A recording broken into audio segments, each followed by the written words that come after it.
மும்பை 2012. ஜவேரி பஜார் பகுதியில் புகழ்பெற்ற வைர வியாபாரி கணஷ்யாம் தாஸ் ஒரு காலை வீட்டை விட்டு புறப்பட்டார். ஆனால் வீடு திரும்பவே இல்லை. கடத்தல் இல்லை, அழைப்பு இல்லை, ஒரே மௌனம். போலீசார் சிசிடிவி மூலம் கண்டுபிடித்தனர். அவர் ஒரு வெள்ளை மெர்சிடீஸில் சென்றார். அந்த காரின் உரிமையாளர் அவரது நெருக்கமான நண்பர் வினோத் சாக்சி. விசாரணையில் சாக்தி சொன்னார், நானே அவரை ரயில்வே ஸ்டேஷனில் இறக்கினேன். ஆனால் ஸ்டேஷனில் அவரை காணவில்லை. சிசிடிவி இல்லை, சாட்சி இல்லை. உண்மை அதிர்ச்சி அளிக்கும்.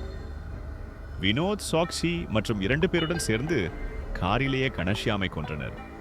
அவரது உடலை துண்டாக்கி தனையில் உள்ள ஒரு கிடங்கில் தொழிற்சாலை உலைவில் எரித்தனர். காரணம் 3 கோடி ரூபாய் கடன். கடனை திருப்பிச் செலுத்த முடியாமல் கொலை செய்தார். சாமான்கள் அழிக்க அவர் அணிந்திருந்த தங்க சங்கிலியை அமிலத்தில் கரைக்க முயன்றனர். ஆனால் எரிந்த எலும்புகள் மற்றும் தங்க தடங்கள் வழியாக அவர்கள் பிடிபட்டனர்.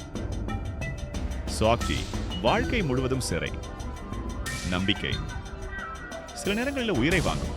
உங்களுக்கு என்ன தோன்றுகிறது? திட்டமிட்ட கொலையா அல்லது திடீர் தீர்வா? கீழே கமெண்ட் பண்ணுங்க.